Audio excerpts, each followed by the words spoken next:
Bonjour tout le monde.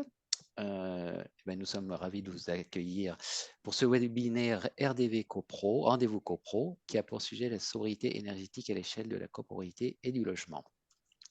Alors, on va commencer par un petit point technique. Donc, c'est un format webinaire. Donc, ne vous inquiétez pas si votre webcam et votre micro sont déconnectés. C'est un peu normal. Il y avait 334 inscrits. Donc, le fonctionnement, c'est si vous avez des questions, vous les posez dans l'onglet questions Q et R. Hein, c'est bien cet onglet-là. Et ma collègue va en modérer certaines en ligne et puis les autres seront posées à l'issue de l'intervention. Je précise que cette conférence est enregistrée et elle vous sera diffusée dans les jours qui suivent. Donc, le déroulé du webinaire, ça va commencer par une introduction que je vous ferai. Ensuite, nous aurons nos deux intervenants, Olivier Lesniewski et Robin Steiger, qui vont faire leur présentation. Et à l'issue duquel nous aurons un temps de questions-réponses qui sera donc modéré par Elisabeth Flichy. Donc, parlons déjà de l'Agence parisienne du climat. Donc, cette agence, c'est une association type loi 1901 qui a été créée en 2011 à l'initiative de la ville de Paris pour accompagner les Parisiens et les Parisiennes dans la lutte contre le dérèglement climatique. La mission de cette association, c'est de mettre en œuvre le plan climat, air, énergie, dont l'objectif est la réduction des de gaz à effet de serre pour faire en sorte que Paris devienne une ville bas carbone. Donc concrètement, l'Agence parisienne du climat, autrement dit APC, adresse un ensemble de thématiques variées et qui concrètement, pour l'habitat, nous donnons des conseils gratuits sur la rénovation énergétique, que ça s'adresse aussi bien aux logements qu'aux copropriétés. Et ça va toucher des questions d'isolation, de qualité de l'air, de respect du bâti ancien. On fournit un ensemble de conseils sur les éco-gestes qui peuvent être mis à l'échelle du logement pour faire des économies d'eau et d'énergie. Et on incite aussi à la réduction des déchets via des défis. Le but du jeu aussi, c'est de décrypter les politiques publiques et de faire des communications tant sur le climat que sur l'environnement. Par exemple, ce webinaire est une façon de communiquer. Donc, on s'adresse au public très large, le plus large, que ce soit les particuliers et les volontaires pour le climat, les acteurs économiques, les professionnels tels que les syndics et la maîtrise d'œuvre, et bien entendu les décideurs locaux et internationaux. Internationaux parce qu'il y a aussi des projets à l'international. Un sujet que je n'ai pas évoqué, c'est celui comment dire, de la végétalisation et de la réduction des îlots de chaleur. Donc, voilà, il y a un gros travail en ce moment et une montée en compétences dans ce domaine. Voilà. Alors, un petit point rapide sur la plateforme Coach CoPro, qui sera le point d'entrée unique pour tout ce qui concerne la rénovation énergétique des copropriétés. Voilà, sur Paris. Donc, dès que vous avez une problématique de rénovation énergétique, de végétalisation, eh bien, vous inscrivez sur Coach CoPro et ensuite vous serez accompagné de manière neutre et gratuite tout au long de votre projet par des personnes telles que Elisabeth et moi-même qui respectivement s'occupons des copropriétés du 20e et 16e arrondissement. Coach CoPro, c'est un centre de ressources, c'est un annuaire des professionnels et aussi, c'est tout un ensemble d'exemples de copropriétés qui ont été rénovées. Alors, euh, donc aujourd'hui, le thème, c'est la sobriété énergétique au niveau du logement et de la copropriété. Donc, nous sommes actuellement dans la phase de la saison de chauffe qui vient de démarrer. Et le chauffage, ça reste pour le Parisien le poste principal de consommation au niveau du logement. Et à Paris, il y a donc un parc privé qui est assez particulier dans le sens où plus de la moitié des logements ont un DPE qui est E, F ou G, c'est-à-dire qui taquine où sont des passoires énergétiques. Et parmi celles-ci, c'est 58%, 78% sont des logements qui ont été construits avant 1948, donc qui relèvent du bâti ancien avec des règles particulières. On pourrait parler aussi de la loi climat et résilience qui, comme vous le savez, met en place progressivement un gel de la location, une interdiction même de location de certains logements jugés indécents du point de vue énergétique. L'autre axe, c'est bien sûr, c'est l'instabilité actuelle et la hausse des coûts de l'énergie avec typiquement donc le gaz, la courbe en jaune, là, qui est très volatile et, qui ne doit, enfin, sa valeur de tarif actuelle un bouclier tarifaire. Les autres énergies telles que l'électricité, le fioul sont actuellement en hausse assez conséquente. Donc, deux axes pour réduire sa facture et limiter les gaz à effet de serre, c'est un sujet de sobriété, donc consommer moins, réduire le besoin, puis ensuite d'efficacité, c'est-à-dire être plus efficace, faire mieux pour moins cher, voilà, fonctionnellement. Mais d'abord la sobriété, et rappelons qu'un vraiment la réduction des gaz à effet de serre est importante parce qu'on cherche à limiter le réchauffement à 2 degrés C, car on sait qu'au-delà, il peut y avoir des impacts irrémédiables et très importants sur la biodiversité, sur les impacts économiques, la montée des eaux, les problèmes de migration climatique et tout simplement pour la vie humaine. Voilà pour cette introduction. Donc maintenant, je vais passer la main à Olivier Lesneski, qui est un intervenant en performance énergétique, qui fait des formations notamment pour l'ESTP, donc l'École supérieure des travaux publics, ou le moniteur. Et voilà. Donc je vais couper mon diaporama et Olivier pourra prendre la main pour son exposé. Donc je rappelle que les questions, on les fera à la fin finale, et donc n'hésitez pas à utiliser le QR. À toi de jouer, Olivier. Jouer à jouer. Hop, Nous sommes 103. c'est parfait. Est-ce que ça s'affiche bien? Oui. Est-ce que vous voyez le... Oui, oui, oui. Parfait. Bon ben, bonjour à toutes et à tous. Donc, on m'a demandé d'intervenir dans ce webinaire sur le thème de la sobriété énergétique et surtout sur la question pourquoi isoler? Pourquoi isoler les bâtiments? Bon, sans démonter la réponse, bien entendu, pourquoi isoler les bâtiments, ça sera... Ah, ça marche pas mon PowerPoint. Ah, ça y est. Ça sera peut-être pour réduire les consommations d'énergie, mais pas seulement. Je vous propose d'aborder quelques points autour de l'isolation des bâtiments. Bon, répondre à la question pourquoi isoler. La deuxième question, assez rapidement aussi, et peut-être qu'on pourra répondre à des questions par la suite, c'est comment isoler. Alors, ce n'est pas une question, mais j'aurais dû mettre à comment devant, comment choisir son isolant. Et puis surtout quelques précautions, quelques conseils, parce que il y a plusieurs techniques d'isolation, et puis il se peut que vous-même, dans le cadre d'une rénovation d'une pièce, vous soyez amené à isoler cette pièce. Donc quelques précautions et puis une conclusion. Pour terminer, euh, donc pourquoi isoler?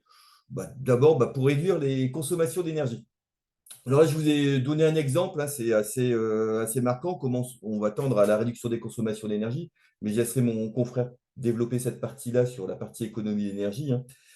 Si je prends un exemple d'un bâtiment, enfin d'un appartement traversant, donc qui a deux façades opposées extérieures, hein, de 55 mètres carrés sur un étage intermédiaire, bah, cet appartement, s'il est non isolé, il faudra au minimum une puissance de chauffage de 4,5 kW. Ça veut dire que pour le chauffer correctement, vous devez avoir environ 5 convecteurs, si on parle en convecteur équivalent convecteur électrique, hein, 5 convecteurs à peu près de 1 kW dans l'appartement.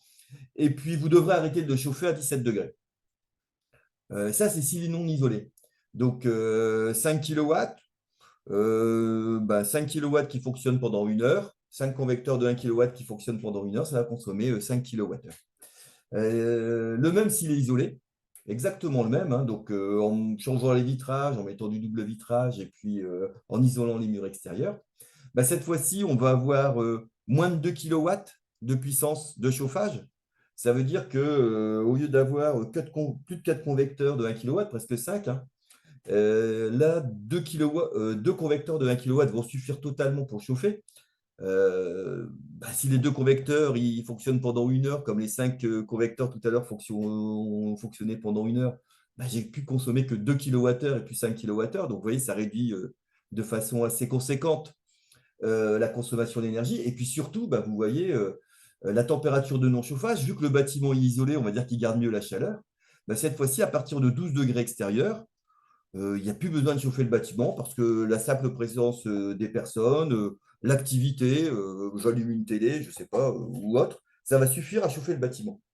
Donc, isoler un bâtiment, c'est bah, dans un premier temps source d'économie d'énergie. C'est peut-être pour ça aussi qu'on le fait également, hein, mais d'abord, on réduit la consommation, mais surtout, on retarde le démarrage du chauffage et on accélère l'arrêt de la saison de chauffe. C'est-à-dire que avant, on chauffait les bâtiments peut-être à partir du 15 octobre jusqu'au 15 mai. Aujourd'hui, 1er novembre ou 15 novembre au 1er avril, un bâtiment isolé va être chauffé que pendant cette période-là. Mais ce n'est pas tout. Parce que l'isolation, elle a un grand. Isoler des bâtiments, c'est un deuxième effet, c'est que ça améliore énormément le confort des bâtiments. Alors pourquoi ça améliore le confort des bâtiments? Bah, c'est parce que bah, vous avez entendu certainement dans le cadre de la sobriété énergétique qu'il faut chauffer les bâtiments à 19 degrés. Mais en réalité, si on dit chauffer les bâtiments à 19 degrés de température d'air, c'est un peu froid. C'est un peu froid parce qu'en plein hiver, nous, êtres humains, on échange à la fois avec l'air à 19 degrés, mais aussi avec tout ce qui est avoisinant. Vous avez déjà certainement eu la sensation de ce qu'on appelle de parois froides quand vous approchez d'un vitrage en plein hiver, parce qu'on échange avec ce vitrage qui est froid. Et en fait, notre sensation de confort dans un air à 19 degrés en plein hiver, ce n'est pas tout à fait 19 degrés, ça tient compte à la fois de la température de l'air, mais également de la température des parois. C'est ce qu'on appelle, c'est un peu technique, mais la température résultante sèche, c'est-à-dire que c'est vraiment, on échange à la fois par convection et par rayonnement. Et c'est une ambiance générale, à la fois l'air et les parois. Et si on a des parois froides, on aura beau avoir de l'air chaud, on aura toujours une sensation de froid quand même. C'est un peu ce qui est traduit ici, puisque là, j'ai représenté la même pièce avec la pièce de gauche pardon, qui est non isolée et la pièce de droite qui est isolée. Quel a eu l'effet de l'isolation sur cette paroi-là? Si vous regardez bien, d'un côté, le mur extérieur, pour une paroi isolée, en plein hiver, quand il fait moins 5 degrés, vous allez me dire c'est de plus en plus rare, mais ça peut encore arriver, hein, moins 5 degrés, cette température de mur, elle est de 11 degrés. Ça veut dire quoi, cette température de 11 degrés? Ça veut dire qu'en réalité, si on veut vraiment sortir dans des conditions de confort de 21 degrés, il faut chauffer l'air à 23 degrés. Et chauffer l'air à 23 degrés, c'est ce que figurent un peu les couleurs qui sont à l'intérieur. Ça va vous générer une température, une évolution de température du sol où elle sera un peu plus froide que 23, jusqu'au plafond où elle va être un peu plus chaude que 23. Et donc, en plus de consommer de l'énergie, le fait d'avoir cette évolution de température, ça va générer encore plus de surconsommation. Donc, il faut 23 degrés pour se sentir dans des conditions de confort 21 degrés. Je l'ai fait avant le plan de sobriété énergétique. Hein. Je n'ai pas eu le temps de le corriger, mais on peut le faire à 19 degrés si vous le souhaitez. C'est le même exercice. Mais par contre, quand je vais isoler ce mur, quand il fait moins 5 à l'extérieur, la température du mur, elle va se réchauffer. Et la température du mur se réchauffe et elle atteint 20 degrés. Ce qui veut dire que quasiment, pour avoir la même sensation de confort dans la pièce que tout à l'heure dans la pièce non isolée, j'ai besoin de chauffer mon air alors j'ai mis 21,15, donc un tout petit peu plus que 21 degrés. Et donc, vous voyez, ça permet d'avoir une homogénéisation de la température partout où on va se situer dans le local et surtout pas besoin d'avoir besoin de chauffer l'air de façon très importante pour être dans des bonnes conditions de confort. Voilà les intérêts aussi, et il ne faut pas le rendre négligeable, c'est vraiment l'isolation des bâtiments, ça améliore fortement le confort. Un petit point que j'aborderai aussi, si vous regardez sur les trois points, plus de sensation de paroi froide, j'en ai parlé, une meilleure homogénéisation des conditions ambiantes, j'en ai parlé, mais aussi une diminution des risques de condensation superficielle, on reviendra dessus sur les risques de pathologie qu'il peut y avoir. Comment isoler? Comment j'isole? C'est simple, c'est soit j'isole par l'intérieur, soit j'isole par l'extérieur. Alors, j'isole par l'extérieur, ça s'appelle de l'ITE, hein, isolation thermique par extérieur. Il y a deux techniques principales, adaptées à plus ou moins tous les bâtiments. Hein. La première, c'est la plus simple, c'est l'ITE sous enduit. Vous voyez la maison individuelle, là, où ça marche aussi sur les immeubles collectifs, il n'y a pas de souci, hein. Où vous voyez, c'est des plaques d'isolant qu'on vient coller, on va dire, et cheviller sur les murs extérieurs. Vous voyez, l'isolant est noir et les petites chevilles, c'est toutes les pastilles jaunes orangées que vous voyez. Ça, c'est les chevilles pour maintenir l'isolant sur le mur. Et puis après, ben, on vient mettre la finition qu'on veut. Et là, par exemple, vous avez sur le côté ben, une finition, un enduit, alors, je ne sais pas, finition grisée ou quoi que ce soit. Donc, ça donne quelque chose d'assez traditionnel. Bien entendu, la finition, elle est blindée de telle manière à assurer une protection mécanique de l'isolant. Ça, c'est la première technique d'ITE. Et puis, il y a une deuxième technique d'ITE qui est aussi assez courante, peut-être un peu plus coûteuse, mais qui permet euh, plus de diversité surtout dans les revêtements. C'est le bardage. C'est-à-dire que cette fois-ci, on va déposer une structure sur votre façade, on va remplir la structure d'isolant, et sur cette structure-là, on va venir rapporter un bardage. Ça peut être en bois, métallique, en matériaux de synthèse, comme vous voulez, comme vous le souhaitez, de manière à donner l'aspect de la façade que vous souhaitez. Voilà, ça c'est à peu près les deux techniques d'isolation thermique par l'extérieur. Donc c'est vraiment à l'extérieur du bâtiment. Et bien entendu, ben, si on peut isoler par l'extérieur, on peut isoler par l'intérieur.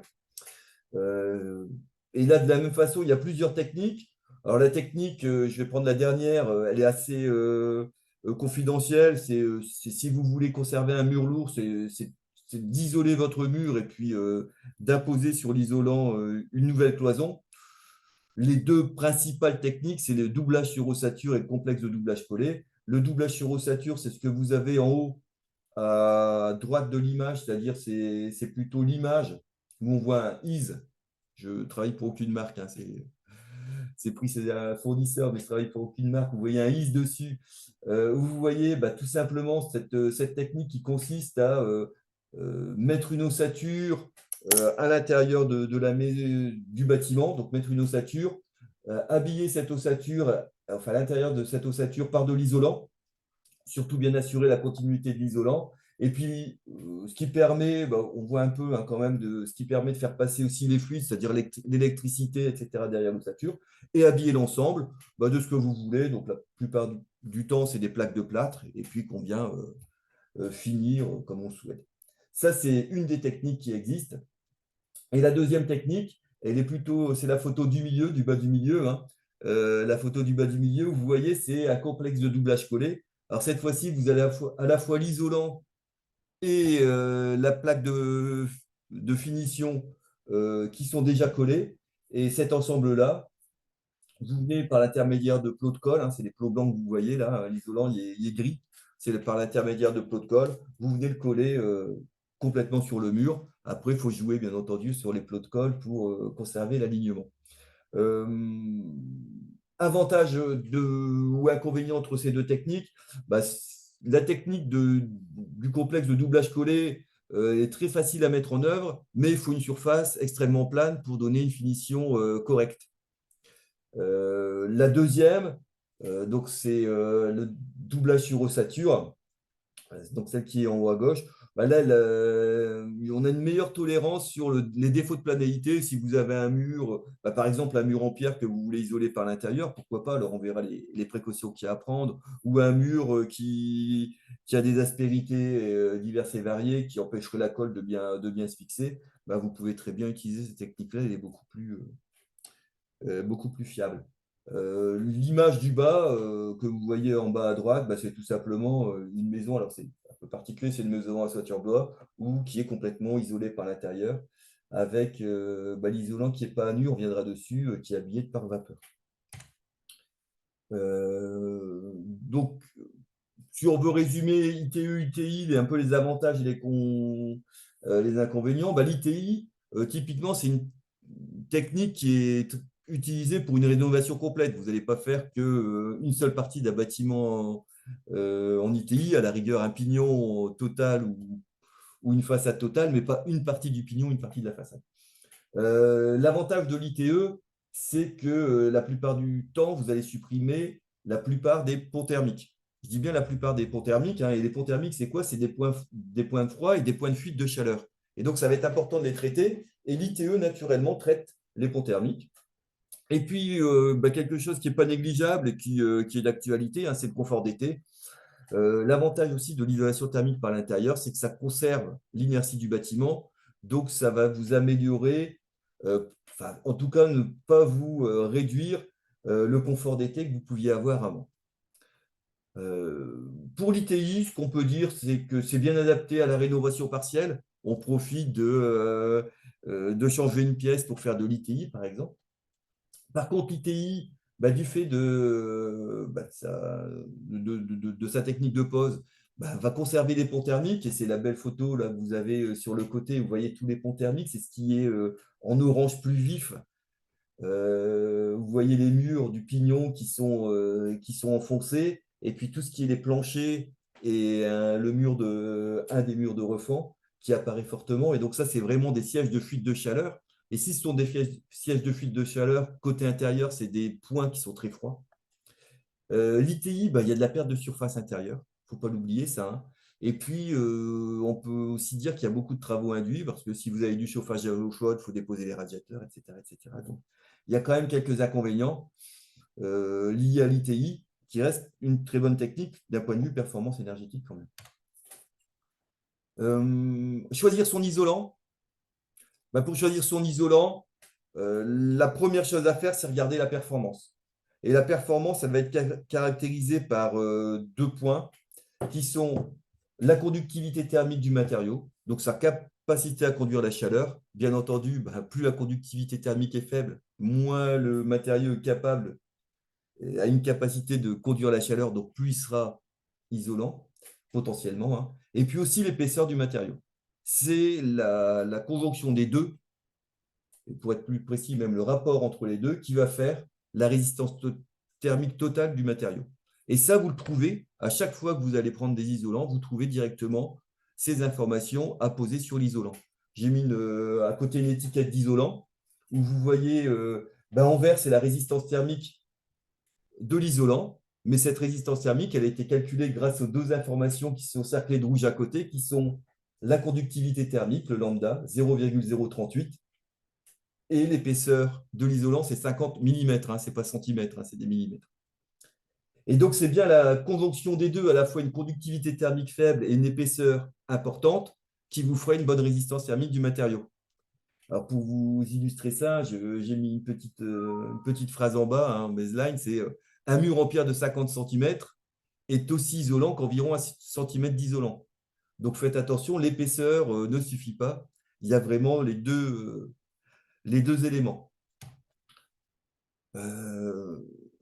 Si je reviens sur ces performances thermiques, pourquoi j'en parle? Tout simplement parce que l'obtention des aides financières est adossée, en tout cas en matière d'isolation, sur les critères de performance de l'isolant que vous allez mettre. Et si on prend un exemple, pour accéder aux aides financières gouvernementales, si vous voulez isoler un mur vertical, il faut au minimum que la résistance thermique que vous allez mettre, c'est soit de 3,7. Alors, c'est des mètres carrés Kelvin par watt, en tout cas, soit de 3,7. Mais bien entendu, ces 3,7-là, ça va se traduire par une épaisseur d'isolant. Mais cette épaisseur-là, faites très attention, hein, elle va dépendre aussi de la conductivité thermique de l'isolant. Donc, il y en a qui vont vous dire 12 cm d'isolant, ça va suffire. C'est vrai, ça suffit 12 cm d'isolant pour respecter ces critères-là. Si la conductivité thermique de l'isolant est suffisamment basse pour respecter. Si vous prenez 12 cm de mon isolant qui a, dans l'exemple, un lambda de 0,038, vous n'obtiendrez pas cette valeur-là. Pour ce type d'isolant, il vous faudra 14 cm. Donc, retenez bien, c'est la conjonction des deux, à la fois la conductivité thermique et l'épaisseur qui vont vous donner la performance finale de votre isolant. Donc, retenez pas qu'une épaisseur. Choisir son isolant, on choisit aussi par l'origine de l'isolant. Donc, j'ai mis plein de photos, hein. Vous voyez, il y a plein de photos différentes. Ils ont chacun leurs caractéristiques, hein. Vous avez les laines minérales, les polystyrènes. Alors, pas les polyuréthanes, je n'ai pas d'image de polyuréthane. C'est un peu particulier. Le polyuréthane, c'est très utilisé pour l'étanchéité des toitures terrasses. Et puis, les isolants biosourcés. Alors, retenez que tous ces isolants-là, à part le polyuréthane, ils partent du même principe. Et ce principe, c'est l'air immobile, bien l'air qui ne bouge pas, hein. L'air immobile est un isolant. Et tous ces isolants-là, leur principe, peu importe leur technique, hein, leur principe, c'est d'avoir plein de petites bulles d'air. C'est pour ça que c'est léger, hein, un isolant, hein. Plein de petites bulles d'air et d'empêcher ces bulles d'air de bouger. Voilà. Peu importe l'origine. Bon, les laines minérales et polystyrène, on en parle en isolant biosourcé. Donc, c'est des isolants issus de la biomasse végétale ou animale. Il y a quelques exemples, mais vous avez une quantité d'exemples assez importante. Il faut savoir que la filière, c'est quand même des isolants biosourcés, c'est bien structuré et qu'aujourd'hui, vous avez des isolants biosourcés, bien que le matériau soit naturel, hein, des isolants biosourcés qui ont une filière très stable en termes de performance. Et puis aussi, ben, les choix des isolants va se faire par le conditionnement.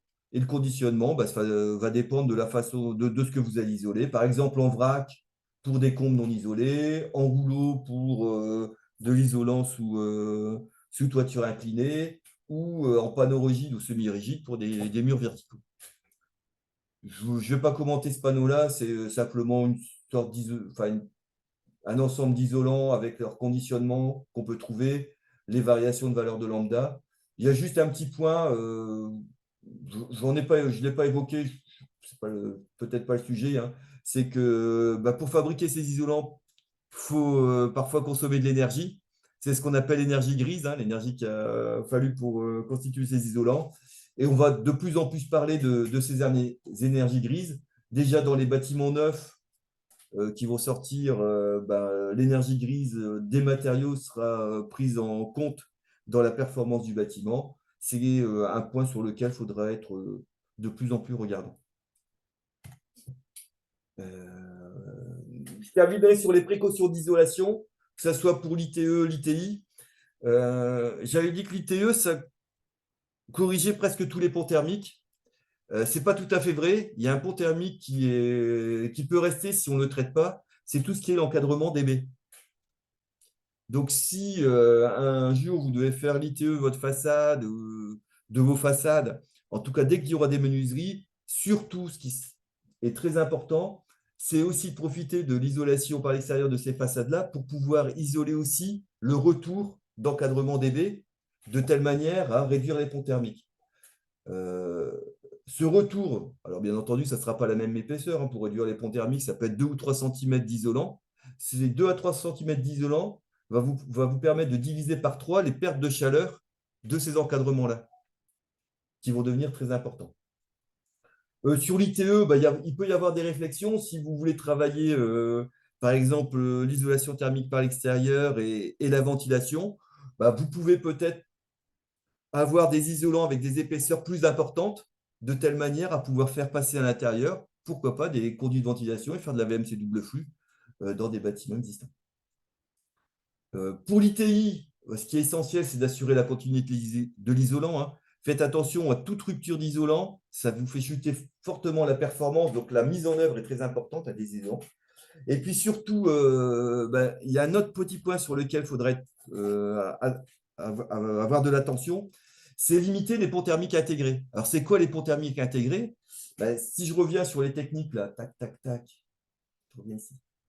Les techniques d'isolant, ici, vous allez avoir une armature. Et cette armature-là, vous voyez, cette armature, elle est métallique.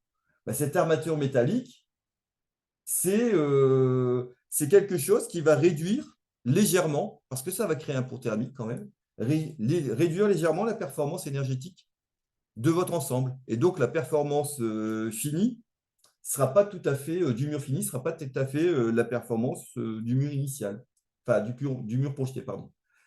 La technique de complexe de doublage collé, de complexe de doublage collé, celle-là, par contre, ne génère pas de pont thermique structurel.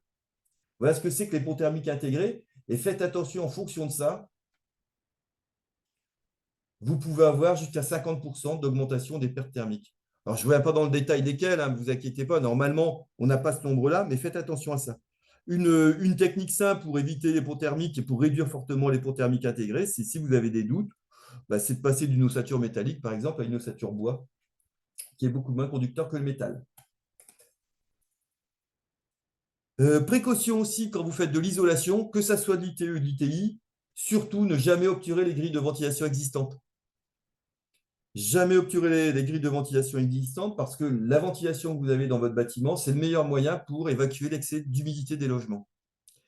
Si vous obturez la ventilation existante, vous aurez un excès d'humidité dans le logement.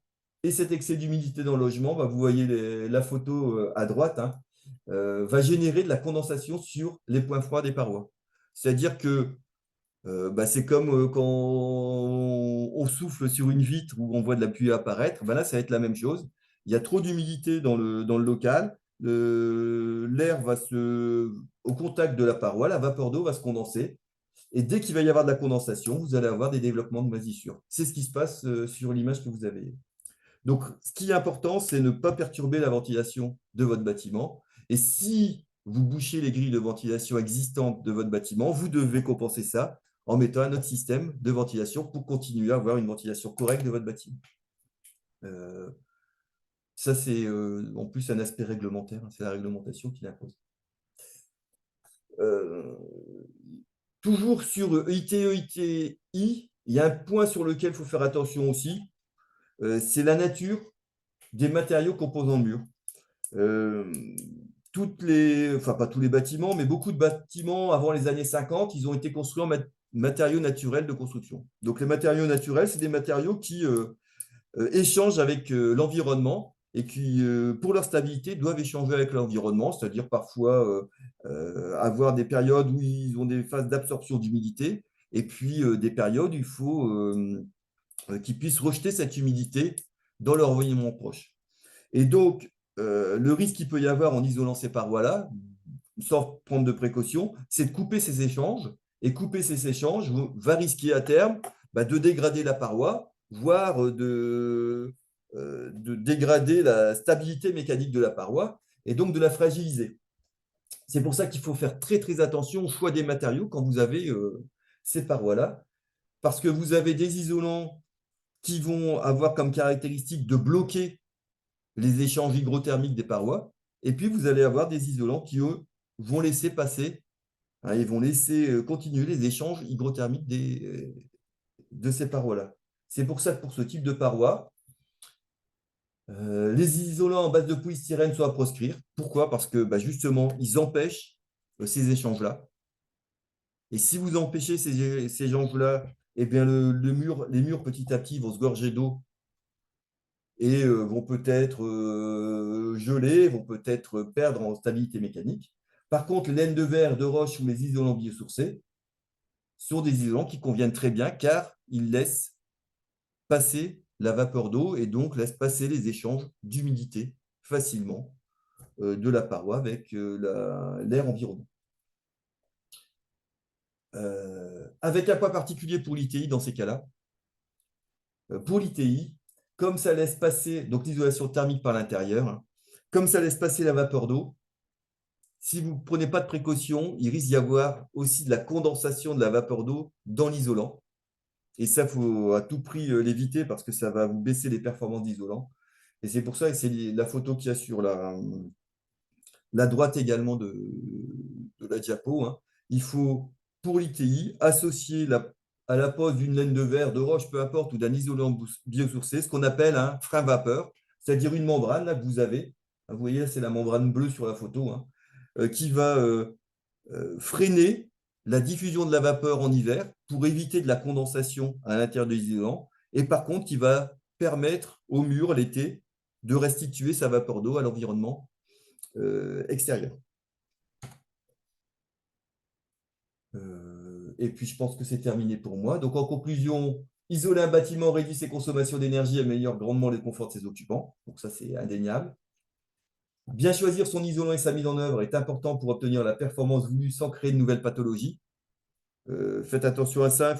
Il faut vraiment, si vous avez déjà des problèmes d'humidité dans votre bâtiment, ce n'est pas en isolant que vous allez traiter ces problèmes d'humidité. Il faut d'abord traiter le problème d'humidité et après isoler votre paroi.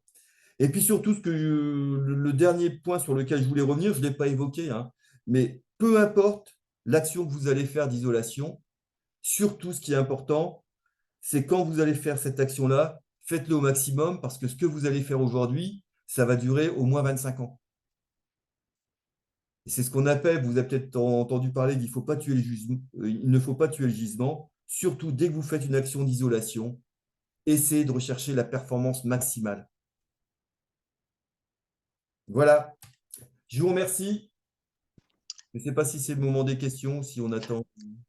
Les questions, on les fera à la fin, hein, à la suite des deux exposés, parce que peut-être que le second exposé répondra en partie. En tout cas, merci pour cet exposé qui était très clair, très didactique, et je pense que les dernières réflexions sont très importantes, hein. Il ne s'agit pas que de simplement isoler, mais il faut soigner la ventilation et son confort d'été et gérer la globalité. Et donc, Arrête le partage. Pardon. voilà. Ouais. Eh bien, maintenant, nous allons passer directement la main à Robin Steiger. Donc, Robin Steiger est directeur technique d'ITAC Rénovation. Il va se présenter et formateur en rénovation énergétique. À vous la main. Bonjour à tous et à toutes. Est-ce que vous m'entendez bien? Oui, on entend et on voit. Super. Merci pour l'introduction. Moi, je suis là pour vous parler en fait de mon métier, de ce que je fais au quotidien en gérant une équipe d'une dizaine d'auditeurs et auditrices énergétiques qui vont faire des audits énergétiques dans des maisons individuelles, dans des appartements individuels à l'échelle de l'appartement, et aussi dans des copropriétés, et aussi dans des immeubles en monopropriété. Donc, on a vraiment toutes les strates de l'aspect résidentiel. Et un audit énergétique, en deux mots, c'est quoi? C'est un peu avoir toute l'ingénierie et l'intelligence qu'Olivier nous a donnée appliquée à un cas spécifique. Et c'est là où on va voir que ça se corse énormément. La mission d'ITAC, c'est de massifier la rénovation énergétique performante et durable des logements. Et dans ce cadre, c'est dans ce cadre qu'on fait des audits énergétiques, mais aussi beaucoup d'autres choses. Si je passe, ITAC, en un peu plus de 2 ans d'existence, c'est 30 personnes maintenant, une soixantaine d'audits par mois.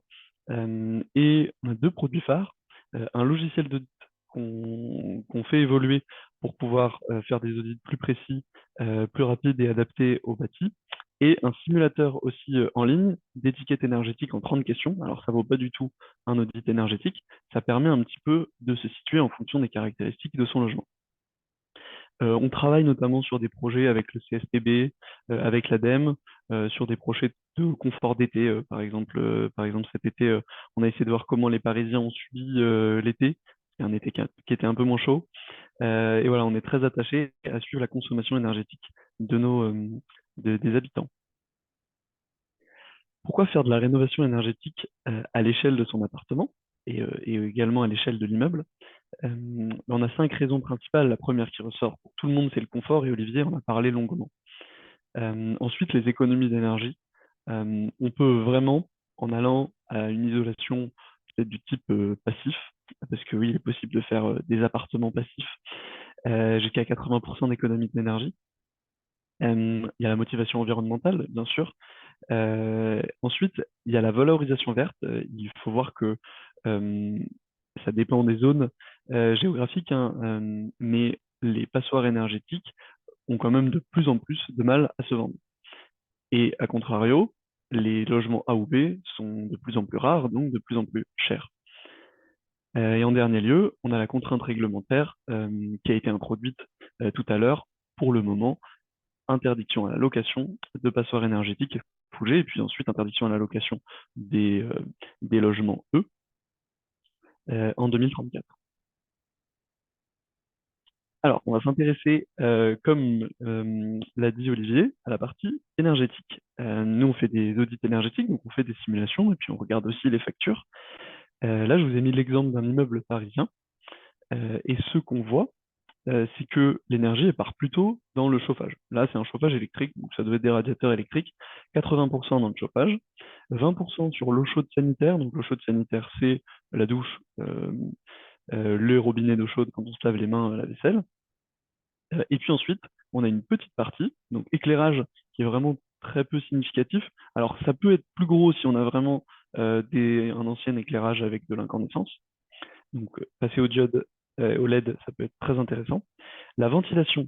Alors ici, c'est pas les déperditions par ventilation, c'est juste que dans cet appartement-là, dans cet immeuble, on n'avait pas de ventilation électrique, pas de consommation électrique associée. Et les autres auxiliaires, ça va être des pompes d'activation, des ventilateurs, de poêles à granulés, etc. Il n'y avait pas de tout ça ici. Donc, on a vraiment deux gros blocs qu'on va voir ensemble. Le premier, c'est le chauffage, 80% de l'énergie consommée et dans le chauffage. Donc, pour vous donner un petit ordre de grandeur des déperditions, voilà sur cet immeuble, si on prend dans l'ordre, on avait 20% de déperdition par la ventilation. Ça veut dire quoi? Ça veut dire qu'en fait, là, il y avait un mode de renouvellement d'air qui était plutôt passif par entrée d'air au basse, c'est-à-dire qu'on a des trous dans le mur qui permettent par pression, dépression de ventiler l'immeuble. Et ça représente quand même 20% des déperditions, c'est-à-dire faire rentrer de l'air froid en hiver et le réchauffer pour qu'il ressorte et qu'il chauffe, entre guillemets, les petits oiseaux. Ça prend beaucoup d'énergie. Ça peut être optimisé, mais pas optimisé jusqu'au point de le réduire énormément parce qu'on aura toujours besoin de faire rentrer de l'air pour ventiler notre logement, notre santé en dépend.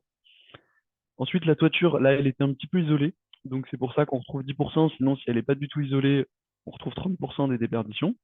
On a les ponts thermiques, donc les interfaces, par exemple, entre les fenêtres et les murs, 10%. Les fenêtres, là, on avait un mix entre des fenêtres anciennes double vitrage en bois et puis il y avait des fenêtres assez récentes.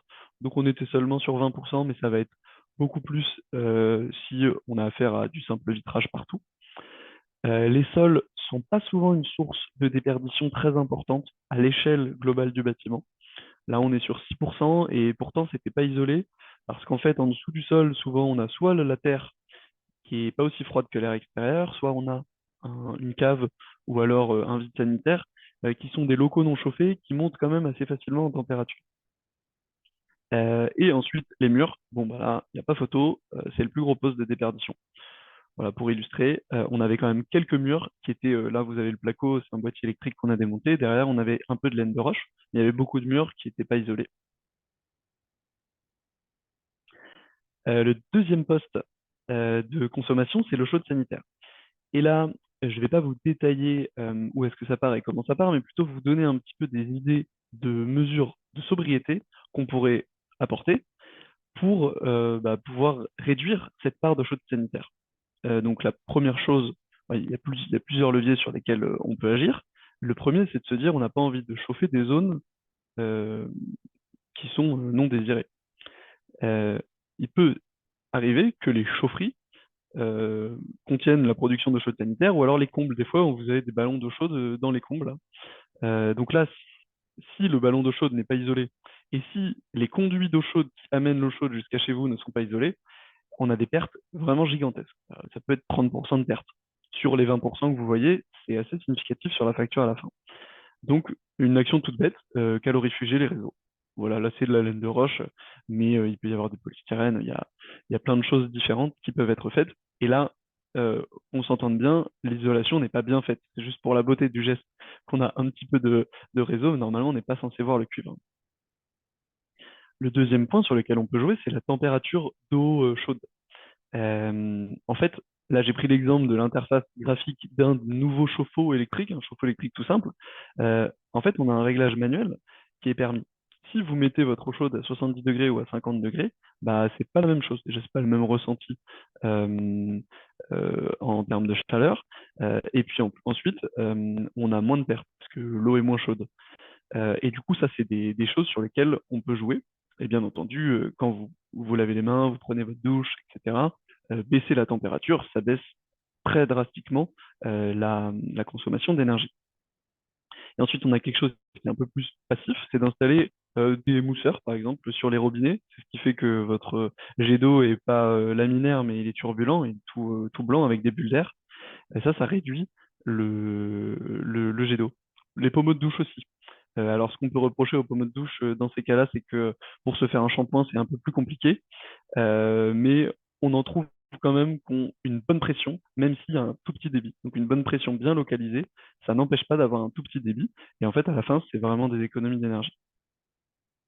Voilà pour quelques exemples. Je les ai résumés, calorifugés, limiter la température et limiter le débit.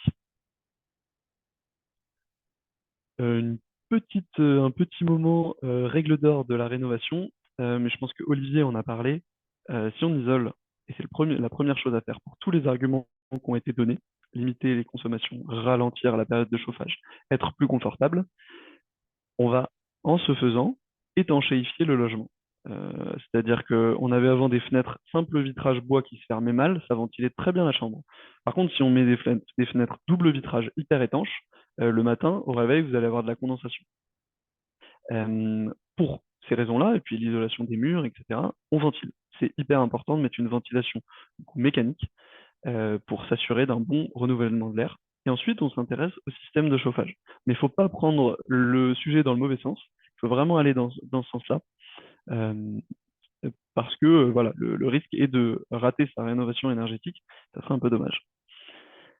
On a parlé d'isolation biosourcée, d'isolation avec des matériaux un peu sains, nobles. Un des attraits vraiment principal de l'isolation biosourcée, parce qu'on sait qu'elle coûte un peu plus cher. Il faut la mettre au bon endroit. Si on peut, moi je préconise d'en mettre partout, mais si on doit la mettre à certains endroits, pour moi ce qui est très important, c'est de la mettre en toiture. Là, c'est un exemple de maison dans lesquelles en fait il faisait hyper chaud dans les combles en été, et on l'a isolée avec de la fibre de bois entre chevrons. Voilà, si on parle de fibre de bois, c'est ce petit truc marron. Là, c'est 4 centimètres. Et par-dessus, on est venu rajouter 2 couches croisées d'isolant trio chanvre, coton, lin. L'avantage de tout ça, c'est qu'à la fin, on a 24 centimètres d'isolation qui vont, quand le soleil va taper le matin en été à 10 heures du matin ou 9 heures du matin, retenir énormément pendant une dizaine d'heures la chaleur de pénétrer. Il faut d'abord que l'isolant se charge en énergie pour que la chaleur pénètre à l'intérieur. Et quand la chaleur a pénétré, il est déjà 18 heures et on a le temps de ventiler notre maison pour pouvoir rafraîchir avec l'air extérieur. Donc isolation biosourcée en toiture, c'est hyper intéressant. Et il y a d'autres applications. Donc voilà, on sentait même l'effet de la chaleur diminuer au fur et à mesure qu'on isolait. Alors, petit redit avec ce qu'a dit Olivier, mais je pense que c'est important d'insister là-dessus. Si on fait une isolation thermique par l'intérieur, le pare-vapeur est ultra nécessaire parce que sinon, il faut savoir qu'on produit énormément de vapeur dans un appartement, que ce soit notre transpiration, que ce soit la bouilloire, la cuisine et la douche. Tout ça, clairement, ça, si le logement est étanche, ça va dans le mur. Et du coup, ça condense sur le mur et ça ne peut pas s'échapper. On ne veut pas que ça aille dans le mur. Et donc, on met un pare-vapeur. Vous en avez un exemple à droite. Pareil, je ne travaille avec aucune marque. Euh, Ce qui est assez intéressant, ça permet de faire le lien avec l'importance de l'accompagnement. Être accompagné par des professionnels qui savent comment on fait des économies d'énergie, qui savent bien faire les choses, c'est déterminant pour le projet. Ça, c'est une de nos clientes à qui on est, enfin, en tout cas, l'artisan qui a été désigné pour le projet, on lui avait bien dit, il faut mettre de la laine de bois sur le mur, un pare-vapeur et le placo. Et donc, on fait une visite de chantier en cours, et là, on se rend compte qu'il y a le pare-vapeur, alors nickel. Bon, déjà, on voit qu'il n'est pas forcément scotché parfaitement bien partout, mais l'isolant n'était pas encore posé. Alors, qu'est-ce que ça veut dire? Ça veut dire qu'en fait, on a le mur, le pare-vapeur, puis l'isolant, puis le placo. Donc, le montage a été fait à l'envers, et le pare-vapeur, il sert à rien, puisqu'il est censé être le rempart à la vapeur entre vous et l'isolant, pour pas que vous, à l'intérieur, vous mettiez de l'isolant. Voilà, c'est un petit exemple de choses qui ne se voient pas si c'est vous qui êtes en train de gérer les travaux, si vous êtes mal accompagné. Et ça, on l'a fait changer directement. Ça a été arrivé sur des artisans qui n'étaient pas non plus à la rue sur la rénovation énergétique. C'est juste que c'est un nouveau sujet et les gens ne savent pas tout le temps comment bien travailler. Donc voilà, l'accompagnement, c'est forcément passer par un audit énergétique pour avoir les bons axes de travaux et l'accompagnement. Ensuite, on a l'assistance à maîtrise d'ouvrage, une maîtrise d'œuvre pendant le chantier aussi pour s'assurer de la réalisation des travaux. Je voulais vous donner un cas concret là de rénovation énergétique à l'échelle d'un appartement. Un propriétaire qui avait envie de faire vite et de faire bien.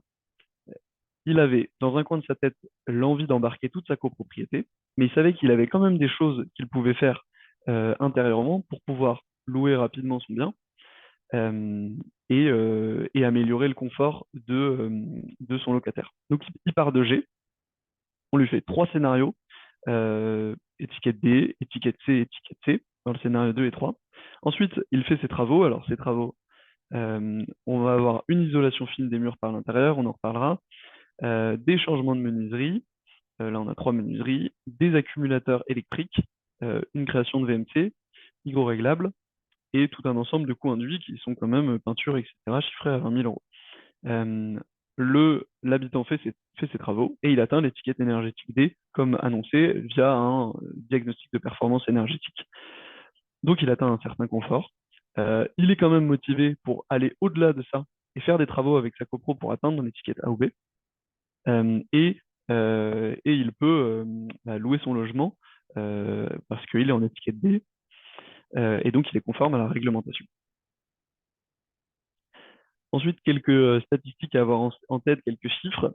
Dans les rénovations d'appartements, on a eu 100% des personnes qui mettaient en œuvre une ventilation et une isolation des murs. 5 à 10% des appartements peuvent pas être sortis de passoire comme ça si on fait une rénovation seulement à l'échelle de l'appartement. Là, je parle de rénovation seulement à l'échelle de l'appartement. Pourquoi? Parce que, en fait, sans isolation par l'extérieur, sans changement de système de chauffage global ou sans ventilation globale, on est dans une impasse, on a beau faire tout ce qu'on peut et ça marche pas.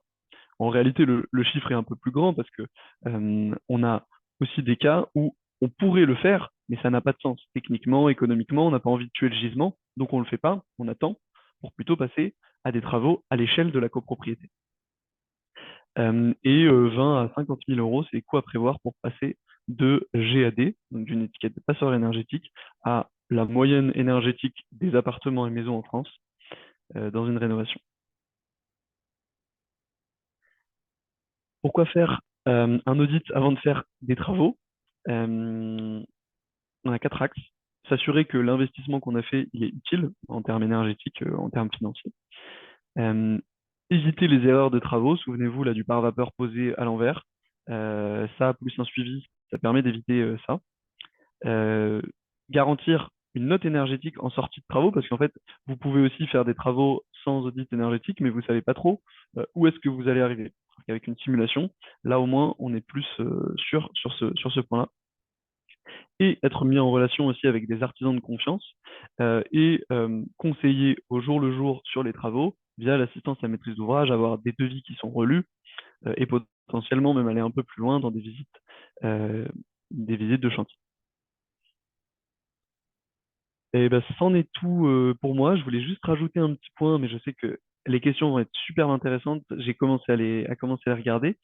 Euh, Quand on fait, du coup là j'ai parlé pas mal d'isolation thermique par l'intérieur, parce que c'est un des éléments c'est un levier activable directement par un particulier pour faire avancer son projet de rénovation énergétique. Euh, une isolation de 15 centimètres pour la plupart des appartements parisiens, c'est pas possible. 15 centimètres, pour vous dire, c'est ce qui est subventionné par l'État. C'est un optimum technico-économique plutôt pour des maisons.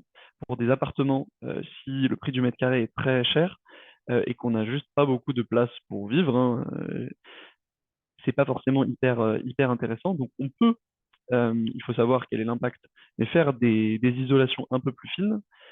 Et d'autant plus, ça permet d'avoir potentiellement une isolation thermique par l'extérieur dans un second temps, qui serait faite en respectant la règle des 1 tiers, 2 tiers, qui est hyper importante. C'est que la résistance thermique extérieure, si on isole par l'extérieur, elle doit être 2 fois supérieure à la résistance thermique intérieure pour éviter des problèmes de condensation. Donc, je suis à votre disposition pour répondre aux questions. Et voilà, j'en ai fini avec cette introduction sur l'intérêt de l'audit énergétique en appartement. Eh bien, merci à vous. Eh bien, voilà, c'est la fin de ces deux présentations. Donc, je pense on pourra avoir retenu l'importance de l'isolation, qu'elle soit par l'intérieur ou par l'extérieur, hein, ITE, ITI. Donc, Olivier, vous avez exposé un peu les différences et qu'est-ce qui peut faire on va faire le choix entre l'un et l'autre. Bien sûr, l'ITE, ça va être plutôt une question, enfin, disons à Paris, hein, de copropriété, bien entendu, et l'ITI, ça va être plutôt une question de locataire, enfin voilà, de quelqu'un qui habite dans son logement. Je rappelle, dès qu'on parle de copropriété, que pour tout projet de copropriété de rénovation énergétique, hein, vous pouvez être accompagné en vous inscrivant sur Coach CoPro et après être suivi tout au long du projet.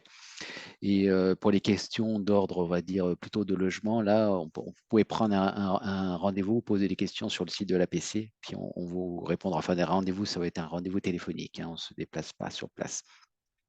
Donc, j'espère que tout le monde a bien compris qu'on ne peut pas dissocier isolation, qu'elle soit intérieure et extérieure, d'une ventilation soignée. C'est hyper important, vous avez compris.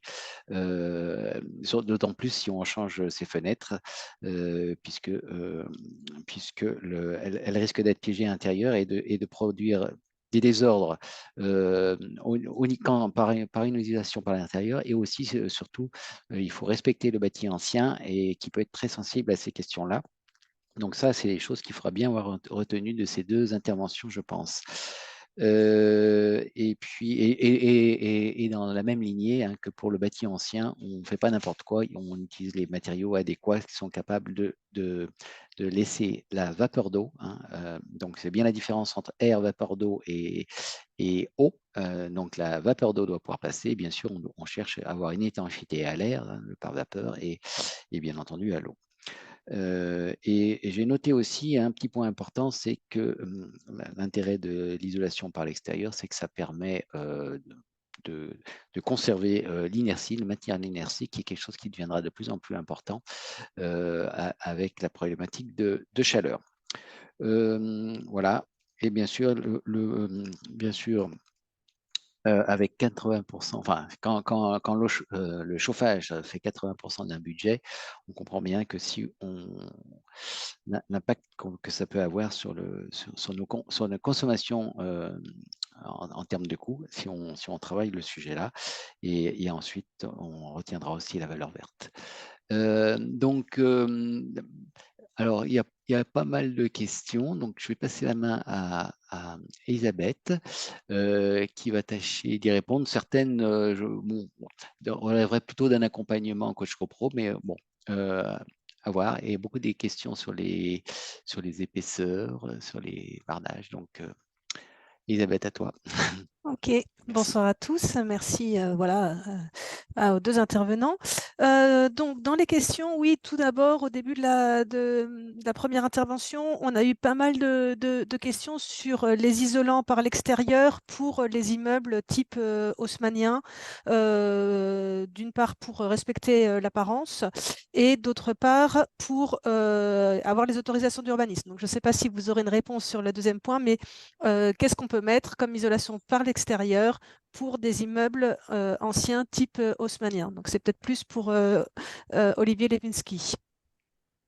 Oui, oui, bon. C'est une bonne question. Déjà, il va falloir faire une demande auprès certainement de. Il faut une autorisation, hein, enfin, faut faire une déclaration, pardon, de travaux. Et la plupart du temps, ça va aller chez un architecte des bâtiments de France. Donc, la première réponse qui risque d'arriver, c'est qu'on vous interdise de faire de l'ITE à cause de l'aspect de la façade, on va dire. Néanmoins, si vous êtes autorisé à faire de l'ITE, toujours pareil, choisir l'isolant. Donc, l'isolant, c'est de l'isolant biosourcé. Si vous voulez retrouver, biosourcé, pardon, de l'isolant qui laisse passer la vapeur, hein, c'est ça qui est important. Donc, quand vous avez vu mon petit ITE là, qui était collé et enchevillé des plaques d'isolant, ça c'est du polystyrène.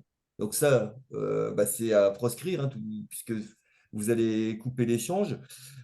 Puis après, ben, je ne connais pas toutes les solutions de bardage qui puissent exister, hein, mais vous avez en bardage, alors, c'est pas très joli, hein, mais si vous voulez retrouver de la pierre, vous pouvez très bien, et c'est l'avantage du bardage, avoir pourquoi pas de la pierre à graffer sur le bardage, avoir ce qu'on appelle de la vêture qui est des éléments complets intégrant avec la finition qui intègre l'isolant en même temps. Et donc, je n'ai pas de réponse à vous donner quel est le meilleur. En tout cas, ce qu'il faut proscrire, c'est tout ce qui laisse pas passer la vapeur d'eau comme isolant. Et derrière, c'est à vous de choisir le meilleur revêtement de façade.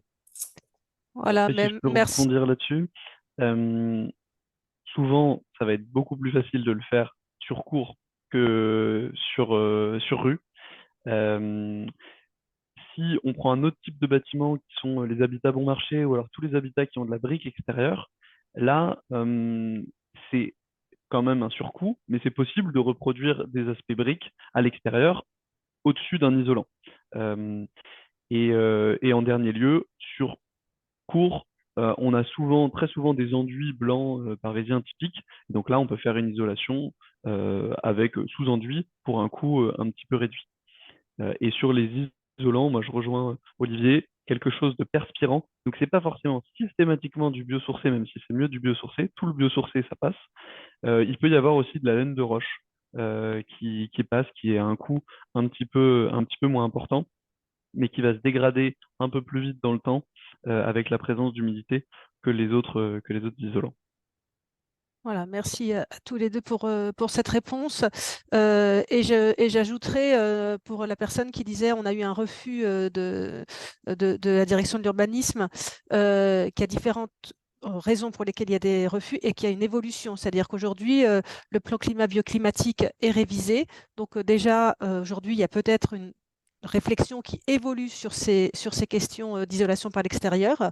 Je ne vous dirai pas forcément sur les façades, bien que, comme le disait à l'instant Robin Steiger, on peut, si on le souhaite, reproduire un style. Mais en tout cas, sur les façades courtes, ça c'est sûr. Et effectivement, les autorisations évoluent. Et il y a un autre point, c'est que parfois les déclarations préalables ne sont pas très bien présentées et ça ne va pas favoriser. Donc, il faut aussi être très bien accompagné, très bien conseillé pour que le dossier ait aussi des chances d'avancée. Parfois, nous, on a des retours de personnes qui nous montrent leur dossier et leur dossier faisait 2 pages et c'était vraiment très, très, très basique et ça a été refusé. D'autres dossiers très complets qui expliquent vraiment pourquoi ce choix de matériaux et toutes les composantes du projet a peut-être plus de chances d'être accepté. Et ça, c'est un élément auquel il faut penser aussi. Alors, je dois dire que sur l'isolation par l'extérieur et sur les questions, on a eu essentiellement ça comme question. Il y avait aussi, est-ce que ça vaut le coup de mettre de l'isolant si on a quand même 50% de surfaces qui sont occupées par des fenêtres? Alors, lequel d'entre Hum, vous voudrait répondre Moi, à ça? je veux bien, Oui. c'est bien de rappeler les ordres de grandeur, hein, c'est vrai. Euh, Si on parle de résistance thermique, euh, une, une fenêtre isolée, c'est à peu près une résistance thermique de 1, parce que ça a un coefficient de transmission thermique U de 1, et la résistance, c'est 1 sur U. Donc on est à peu près sur un R de 1, et un mur non isolé, euh, donc même les gros murs de 50 cm, on est entre 0,5 et 1 en résistance thermique, plutôt vers 0,5. Donc, on voit que on n'est pas si loin, mais que la fenêtre, une fenêtre isolée, là, si on prend le cas d'une fenêtre isolée, on est sur une résistance de 1 et le mur 0,5. Donc, isolé, pour passer à une résistance thermique de 5 à peu près sur le mur, ou enfin 4, bah, ça permet vraiment un gain sur le mur qui n'était pas au niveau à la base des fenêtres. Mais si je vous donne un ordre de grandeur de fenêtre non isolée, on est plutôt sur un R de 0,2 ou 0,25. Donc peut-être que la première action, c'est d'isoler, donc de changer les fenêtres. Et ensuite, ça a quand même un intérêt d'isoler le mur pour qu'il revienne au moins au niveau des fenêtres, voire mieux. Après, c'est clair que si on doit faire des choix, prioriser. Il faut prioriser les façades pignon, où là, il n'y a vraiment pas de fenêtres, les façades sur cour, où des fois, il y a un peu moins de fenêtres, que les façades où il y a beaucoup, beaucoup de fenêtres. Merci. Quelqu'un pose la question, comment calculer ou comment connaître le retour sur investissement des isolants? Alors, je vais bien prendre aussi. Est-ce que c'est précisé économique ou environnemental? C'est pas précisé dans la question. D'accord. Vous pouvez aborder les deux, hein. Bah oui, sur les deux plans, je ne sais pas s'il y a une question qui se cache derrière, mais un retour sur investissement, c'est en fait, si on fait le calcul, c'est l'ensemble des euros économisés par la mise en place de cet isolant. Donc, c'est-à-dire, on prend une durée de vie, si c'est un isolant biosourcé, bien posé, 45 ans. Euh, et sur toute cette durée de vie, on va estimer les économies d'énergie, donc la financière, et on divise ça par le coût, combien ça nous a coûté. Donc, voilà, 200, 300 euros du mètre carré pour une isolation thermique par l'extérieur. Et nous, chez ITAC, on donne dans les audits énergétiques des valeurs de retour sur investissement CO2. Et en fait, c'est faire la même chose. Les économies de CO2 générées par l'isolant divisées par le CO2 qui a été émis à la production de l'isolant. Et les temps de retour sur investissement, que ce soit économique, enfin, CO2 sont très intéressants. Économiques, ça va dépendre du projet, mais on est souvent quand même au-delà d'une dizaine d'années. Et puis, ce que j'ajouterais aussi, c'est que l'idée, c'est pas de revenir à un investissement zéro, puisque de toute façon, vous avez valorisé votre bien, vous l'avez entretenu, il aura aussi pris de la valeur, effectivement. Donc, c'est pas comme si vous deviez repartir à zéro. Vous l'avez amélioré comme si vous aviez repeint votre logement, mais sauf que vous avez fait encore plus. J'ai des questions aussi sur les retours d'isolant, sur les fenêtres, l'épaisseur de ces retours. Qu'est-ce qu'il faut mettre? Qu'est-ce qu'il faut mettre? Est-ce qu'il faut mettre un isolant mince? Qu'est-ce qu'on peut mettre à ce niveau-là? Plutôt pour Olivier. Je vais répondre. Alors déjà la question isonomasse, on peut l'interpréter de deux façons. L'isonomasse, c'est si c'est du multicouche, comme on peut l'appeler, comme on voit quelque part, les isonomasses réfléchissants, c'est pas ça qu'il faut mettre pour le retour des fenêtres. Par contre, c'est pas, en fait, le principe sur le retour des fenêtres, c'est couper le pont thermique. C'est pas l'isoler, c'est couper le pont thermique. Et couper le pont thermique, il suffit d'une faible épaisseur d'isolant pour atténuer fortement l'effet du pont thermique. Bien entendu, on ne va pas mettre 12, 14, 15 cm sur les retours des fenêtres, puisque vous transformez vos fenêtres en meurtrières. Mais un simple 2 ou 3 cm sur le retour des fenêtres suffit à couper le pont thermique de façon conséquente. L'exemple que je vous avais donné, c'était fait par simulation. On divisait par 3 les pertes. Il faut faire attention, trouver le bon compromis, à ne pas couper aussi la luminosité de l'appartement. Oui, c'est ça. Et du coup, il y a une question aussi. Quelle est l'épaisseur moyenne d'un isolant? Là, on va se poser la question en ITE. Après, on parlera plus de l'intérieur, mais là, on va finir sur les questions qui concernent l'extérieur. Qu'est-ce qu'on peut dire? Alors, vous avez bien expliqué hein, que ça va dépendre du lambda, mais je vous laisse répondre à nouveau parce qu'il y a encore cette question. Donc la réponse, c'est ça va Rapidement. dépendre du lambda. Alors, c'est ça Ben la voilà. réponse. Voilà. Non, mais Bon, disons, aujourd'hui, les isolants courants très performants ont un lambda de 0,032. C'est pour ça que la plupart du temps, ce qu'on va vous proposer, c'est 12 cm, parce que 12 cm sur les murs verticaux, c'est l'épaisseur minimum pour accéder. Alors, ce n'est pas le seul critère exigentiel, hein, mais pour accéder déjà aux aides, c'est une des portes qui ouvre l'accès Ouais. aux aides gouvernementales. Mais ce n'est pas parce qu'on vous propose 12 cm que vous ne pouvez pas mettre plus, déjà.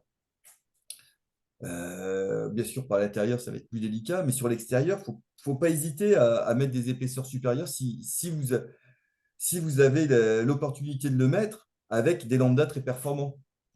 Parce que entre guillemets, le surcoût des centimètres d'isolant que vous allez mettre est ridicule par rapport au coût global de la mise en œuvre de cet isolant. Donc, que Merci. vous mettiez 12, 13 ou 14 cm, le coût ne va pas trop changer. Et alors, si on isole les tableaux de menuiserie, on revient à l'application un petit peu de tout à l'heure, est-ce que ça implique de changer les fenêtres? Non, justement, enfin, euh, mettre de l'ITE avec du simple vitrage, je ne suis pas sûr que ça soit la solution. L'idéal, c'est de changer, de faire l'ensemble, hein. Sur Mais le je pense vitrage, que c'était plus une question par rapport au fait que ça va décaler peut-être, c'est peut-être le nu intérieur, nu extérieur, que ça va décaler un petit peu l'emplacement de la fenêtre peut-être. C'était peut-être plus par rapport à ça la question. non, en tout cas, C'est en comme tout ça que je l'ai cas, comprise en tout cas.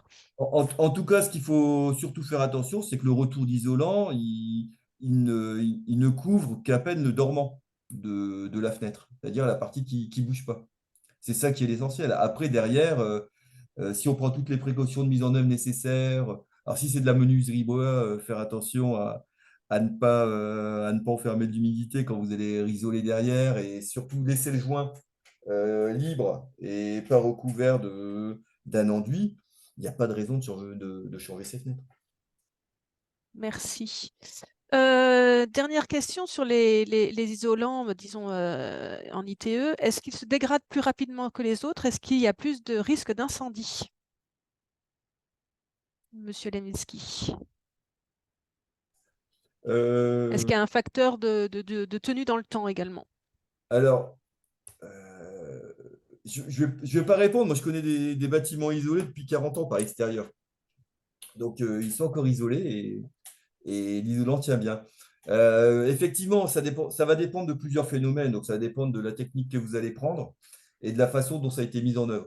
Mais que ça soit par l'intérieur ou par l'extérieur, l'isolant, s'il est bien protégé des agressions extérieures, et c'est peut-être parfois la limite de l'ITE sous enduit, car même blindé, il peut prendre des chocs, mais il y a des règles qui permettent de le rénover. Il n'y a pas de raison que ça dure moins de 20 ans, 25, 30 ou 35 ans, ça c'est sûr.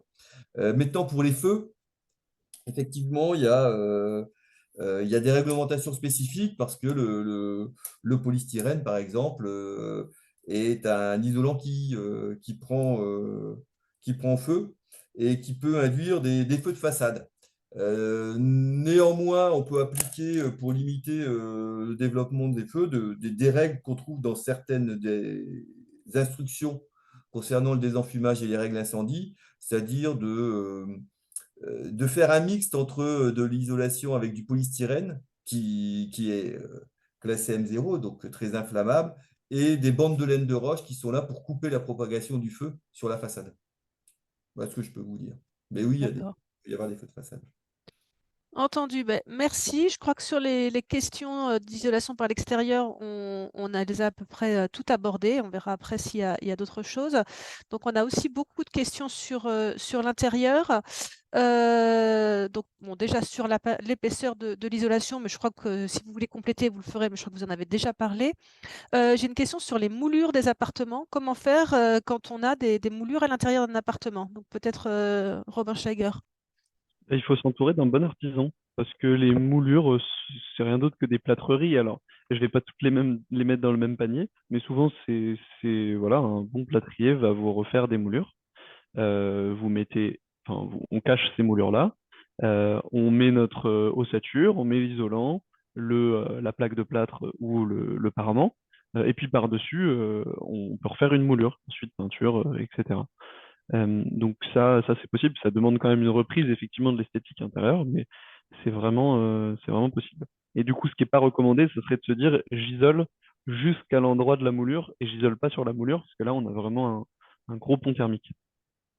Et je préciserai aussi qu'on n'est pas obligé de les refaire à la main, hein. Les moulures, ça se trouve dans les magasins de bricolage. Vous pouvez retrouver toutes les moulures que vous voulez, que vous reposez sur votre plafond. Il y a des tas de motifs possibles. Oui, et je voudrais compléter quand même, je pense, pour l'épaisseur de l'isolation intérieure, euh, le plus possible, si c'est possible, et si on n'envisage pas par la suite d'isolation thermique par l'extérieur. Parce que comme je le disais tout à l'heure, si on met une résistance thermique de 4 à l'intérieur, il va falloir doubler celle qu'on met à l'extérieur pour avoir une bonne règle thermique. Euh, et là, ça va demander une grosse isolation.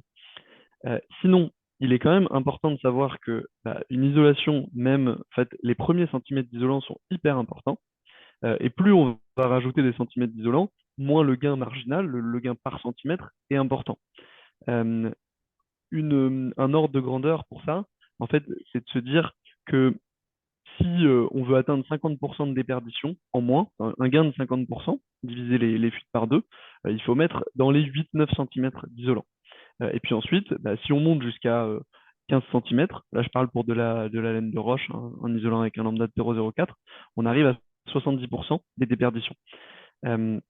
Donc, fort de ce constat, si on veut augmenter notre confort intérieur, mais qu'en fait, bah, on a vraiment une problématique de place, et que 15 cm, c'est pas possible, mettre un doublage total de 10 cm, ça va quand même nous permettre de réduire de 50% nos déperditions énergétiques. Donc, c'est vraiment pas négligeable. Et ensuite, bah, on peut jouer sur le type d'isolant. Nous, on est assez ferme là-dessus sur toutes nos préconisations. Si vous êtes sur un bâtiment ancien, donc qui a un bâtiment en pan de bois, un bâtiment en pierre, en brique, avec du mortier qui est à la terre ou à la chaux, il y a de l'humidité là-dedans, ça circule. On ne met pas de polystyrène, même si c'est vrai que le polystyrène, pour la même résistance thermique, il est plus fin. Le polyuréthane, pareil. Le multicouche, c'est l'aluminium avec des couches un peu de laine de verre, pareil, c'est pas perspirant. L'isolant mince, c'est-à-dire l'isolant sous vide, pareil, en plus très très dur à mettre en œuvre. Donc on va quand même proposer des isolants biosourcés, donc laine de bois, ou moins en biosourcé, mais par contre qui respectent toujours la perspirance, laine de roche, voire laine de verre. Ça nous fait un peu mal quand on met de la laine de verre, mais c'est toujours mieux que de mettre du polystyrène. D'accord. Donc, en isolant mince, les isolants sous vide, les aérogels, qu'est-ce que vous en dites? Qu'est-ce qu'il y a le plus mince possible? Il y avait cette question-là. Là, isolant mince, en fait, moi j'ai vu un webinaire qui est super de maison passive, je crois, sur un appartement passif. Et pour mettre son appartement passif, la personne avait utilisé des isolants minces. Par contre, elle avait un niveau, la personne, c'est une personne qui faisait une auto-rénovation, un niveau technique qui était assez impressionnant. Et c'est pas du tout à la portée de tous les artisans, ni de toutes les personnes. C'est vraiment très compliqué. C'est-à-dire qu'en fait, il faut commander et faire ses relevés pour commander tous les panneaux à la bonne taille. La bonne taille pour encadrer vos fenêtres, pour mettre en dessous de vos fenêtres, pour mettre sur vos rampants, etc. Donc, euh, ça me paraît très compliqué. Le prix est très très cher, euh, mais ce sont des solutions qui peuvent fonctionner. Si on fait une étanchéité à l'air parfaite, qu'il n'y a aucune fuite, bah, en fait, il n'y a pas non plus de raison qu'il y ait de condensation. Et du coup, ça peut fonctionner. Mais alors là, faut être courageux pour trouver un artisan qui va pouvoir vous amener au bout de ce projet-là. Mais soyons bien clairs, on ne parle pas d'isolants minces réfléchissants, on est là sur des isolants sous vide. Oui, C'est ça, hein, c'est des oui, sur des sous-vides. isolants Voilà, sous vide. là on est sur les sous-vides. Voilà, on n'est pas du tout sur l'isolant mince réfléchissant dont a parlé tout à l'heure Olivier Lewinsky. Donc voilà, je dirais qu'en effet, les solutions sont complexes. Il y a aussi la solution en aérogel, je crois, qui est pareil et assez coûteuse. Ensuite, donc, quel est le meilleur isolant mince? Je peux compléter. Oui, allez-y. Je peux compléter. Faut- faut- les techniques innovantes sont vraiment très intéressantes. Les aérogels de silice, vous avez des panneaux d'aérogel de silice qui se posent comme des panneaux de laine de roche, hein, donc sans aucun problème. Les isolants sous vide, hein, je reviens sur la remarque de Robin, les isolants sous vide qui sont des panneaux de dimension bien fixés, ne possèdent pas, et c'est un point important quand même, ne possèdent pas de règles validée de mise en œuvre. Ça veut dire quoi? Ça veut dire que derrière, alors il en faut, hein, mais aujourd'hui, pour pouvoir essayer de trouver des artisans qui mettent en œuvre correctement ces isolants-là et qui bénéficient de toutes les garanties, puisque derrière, il y a une garantie décennale, il ne faut pas l'oublier, ça ne va pas être aussi simple que ça à trouver et que c'est vraiment très, très compliqué. C'est un produit aujourd'hui qui est très intéressant, mais la filière n'est pas réellement mature pour pouvoir la prescrire. Il faut faire très attention à ces aspects-là. Voilà, c'était tout. Merci. On a beaucoup d'autres questions qui sont arrivées. Le prix du mètre carré d'isolant pour une isolation par l'intérieur, quel est-il en moyenne? En moyenne, là, bah, moi, du coup, j'ai les prix parisiens. En fait, à chaque fois que je donne des prix, par exemple pour l'isolation thermique par l'extérieur, c'était avec l'échafaudage, avec la dépose, repose des gouttières, mais c'est vraiment une moyenne parce que ça peut varier énormément d'un projet à l'autre en fonction de si vous avez beaucoup de gouttières, si vous avez des appuis de fenêtre à scier, si vous avez un enduit à refaire, comment vous voulez la finition. À l'intérieur, on est autour de 150 euros du mètre carré à peu près. Et c'est pas hyper dépendant de l'épaisseur d'isolant qu'on va mettre parce qu'en fait, dans tous les cas, il faut mettre un pare-vapeur, il faut mettre une ossature, il faut mettre du placo, il faut repeindre, etc. Donc environ 150 euros du mètre carré. Ok. Robin indique une isolation de 15 cm pour une maison, les contraintes parisiennes de surface étant ce qu'elles sont sont les préconisations pour un appartement? Mais je crois que voilà, on est toujours sur ces questions et essayer de voir ce qui peut être fait également par l'extérieur en copropriété. Et voilà, on va faire le maximum par l'intérieur, mais en effet, il y a des moments où il y a des contraintes et il va falloir aller vers l'extérieur. On a encore pas mal de questions qui sont arrivées aussi sur les appartements et en copropriété. Est-ce qu'on peut isoler, par exemple, le sixième ou le cinquième étage par l'extérieur d'un appartement? Je pense qu'on peut, ça me paraît, si c'est séparément de tout le reste de l'immeuble, euh, ça me paraît peut-être compliqué de faire le décrochage. Je l'ai jamais vu. Oui, alors normalement non, ça se fait quand même. On fait l'enveloppe du bâtiment par l'extérieur, c'est ça le but aussi, c'est vraiment de faire l'enveloppe du bâtiment, de faire l'ensemble. Donc on fait toute la surface qui va permettre aussi d'éviter les ponts thermiques. Les exceptions, elles sont plutôt pour le rez-de-chaussée. C'est lié à l'empiètement sur le trottoir et aux vitrines, parce que souvent ce sont des locaux commerciaux à l'intérieur, mais on n'isole pas uniquement son étage habituellement. On isole l'ensemble Quand c'est par l'extérieur, c'est l'ensemble de l'immeuble. Je vous propose qu'on parle un petit peu du chauffage et du chauffe-eau. Donc le chauffe-eau, il y avait une question sur la température préconisée du chauffe-eau. Quelle est la Oui, température j'en ai parlé. minimale? Le mieux, c'est de la baisser le plus possible, mais dans les limites raisonnables. Alors, il faut savoir qu'il y a une réglementation sur les chauffe-eau de plus de 1000 litres qui empêche l'utilisateur de mettre sa température de chauffe-eau en dessous de 55 degrés. Parce qu'il peut y avoir de la légionellose qui se développe dans ces chauffe-eau. Pour tout ce qui est en dessous de 1000 litres, je crois qu'il n'y a pas de réglementation, mais la bonne pratique, c'est quand même de garder au-dessus de 55 degrés pour qu'on n'ait pas ce développement de légionellose. Après, cette bactérie se développe dans un milieu donc, qui est au-dessous de 55 degrés et quand on a de l'eau stagnante. Donc, si on est en dessous de 55 degrés mais qu'on vide son chauffe-eau tous les jours, il y a beaucoup moins de risques. Euh, voilà. Merci. On me propose un chauffage électrique par plainte sur mur froid. Que faut-il en penser? Sur mur froid. Je peux prendre aussi. Allez-y. Bah, c'est vrai que si on n'a pas isolé, la plainte électrique va chauffer le mur, hein, autant que vous chauffez vous. Donc Mhm. l'efficacité va au moins être divisée par deux. Puis le mur, comme il a une très grande effusivité, il va pas vous restituer la chaleur, ça va pas être très confortable. Mais ça rejette pas l'intérêt de chauffage électrique sur des appartements ou des maisons très bien isolées, de chauffage électrique muraux ou sur les plaintes. Parce que si tout est très très bien isolé, on n'a pas besoin d'un apport énorme. Et des fois, c'est un peu plus simple de passer par de l'électrique direct, ce qui n'enlève rien au système de chauffage comme pompe à chaleur, etc., qui sont quand même plus efficaces que du chauffage électrique direct. Mm. Lorsque le chauffe-eau plombe le DPE dans des petites surfaces, qu'est-ce qu'on peut faire? Comment améliorer la situation? Bah, ça, c'est une problématique qu'on a au quotidien, chauffe-eau électrique. Quand on fait une simulation en se disant, bon, on va isoler les murs par l'intérieur, pas forcément avec une grande épaisseur, mais voilà, on est autour de 10 centimètres. On change la ventilation, on change les fenêtres. Parfois, on sort pas de passoire énergétique ou on peine à atteindre le E. Donc, ça veut dire qu'on peine à atteindre des économies intéressantes. Et ce qui plombe, c'est qu'il reste 30-35% de la consommation énergétique qui est le chauffe-eau. Euh, Là, ce qu'on peut faire dans ces cas-là, énergétiquement parlant, c'est les mesures de sobriété dont je vous ai parlé, donc réduire la température, mettre des mousseurs, mettre des pommeaux de douche mousseurs.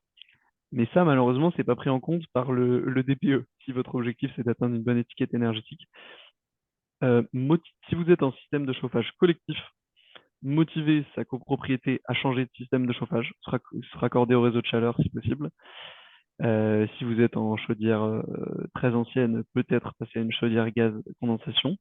Et si vous êtes en système de chauffage individuel, on peut évaluer la pertinence d'un chauffe-eau thermodynamique intérieur. C'est assez difficilement faisable, mais ça réduit par deux. Et il faut vraiment que les conditions techniques soient réunies. C'est-à-dire que le plus gros problème, c'est qu'il faut faire un trou dans la façade ou sur cour souvent pour pouvoir évacuer l'air et le faire rentrer dans le chauffe-eau thermodynamique. Et il faut faire un caisson isolé phoniquement parce que le chauffe-eau peut faire un peu de bruit. Donc il y a pas mal de contraintes, mais ça divise par deux, c'est 30% d'énergie restante. Oui, merci. C'est de très bonnes solutions. Autre chose, c'est que effectivement, le législateur a bien pris conscience de cette réalité, effectivement, que sur les petites surfaces, le chauffe-eau forcément avait un impact plus fort.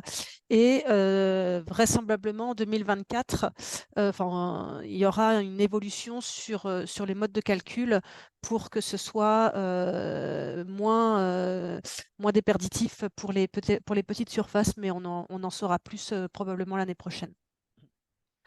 Une question par rapport à des appartements en rez-de-chaussée qui sont classés G. Qu'est-ce qu'on peut faire? Est-ce qu'on peut isoler par la cave, ou qu'est-ce qu'on peut faire en tout cas par rapport à ces rez-de-chaussée?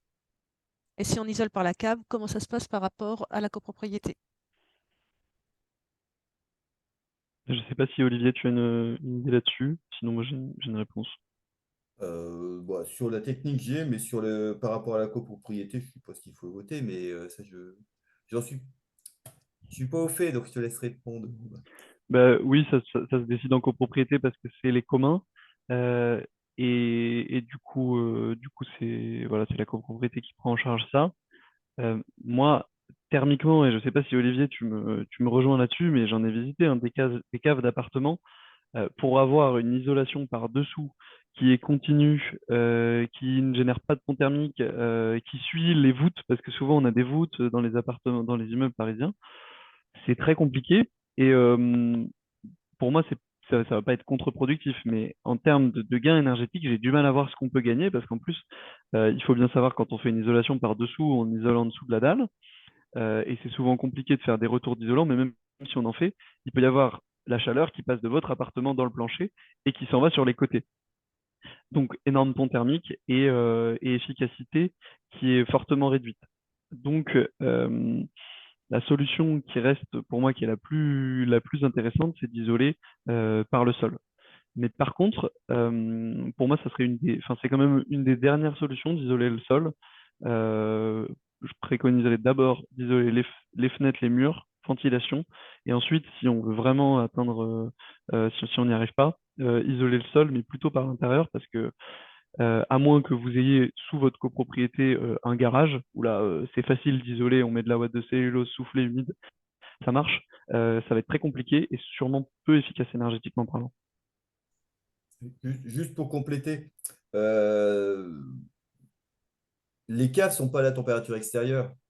Donc, les déperditions qui sont par le plancher, alors on a la sensation, puisque c'est le seul endroit où on est en contact avec le sol, donc on a la sensation de fraîcheur plus importante, mais ce n'est pas la partie la plus déperditive du bâtiment, parce que la température de la cave, il ne fera jamais -5 ou -3 ou -2 comme il peut faire à l'extérieur. Et donc, je rejoins Robin sur cette partie-là. La priorité, ça reste quand même d'isoler les murs extérieurs. Et si vous avez vraiment une sensation désagréable, plutôt de froid, on va dire par ce plancher-là, effectivement, et là, on n'a pas besoin d'une très grande épaisseur, hein, mais déjà de mettre, parce qu'il ne faut pas toucher le plafond avec sa tête, hein, bien entendu, mais mettre une couche d'isolant, même 5 cm d'isolant sur la partie intérieure du plancher, ça peut être une solution viable, en tout cas à la fois diminuer les déperditions, mais surtout améliorer son confort et couper cette sensation de paroi froide et de pied froid qu'on peut avoir. Merci. Il y a quelques questions sur la régulation de chauffage. Je ne sais pas si vous êtes un petit peu compétent là-dessus. C'était plus une compétence sur l'isolation, mais peut-être Robin, oui. C'est quoi la question? Le comptage individuel, alors il y avait comment nous avons un chauffage collectif, CPCU en l'occurrence.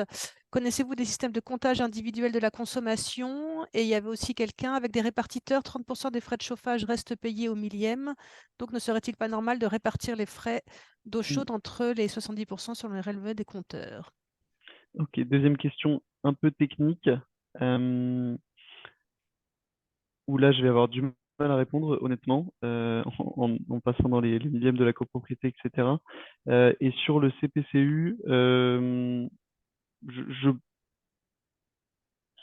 moi je connais pas de système en particulier, je sais pas enfin, si la personne veut une marque en particulier ou alors enfin je sais qu'il en existe, hein, Voilà, il en parce existe. que voilà, peut-être que vous saurez mieux répondre que moi, mais on peut payer soit à la consommation, soit avec un prorata où on prend toutes les charges et puis on divise par la surface ou les tantièmes, etc.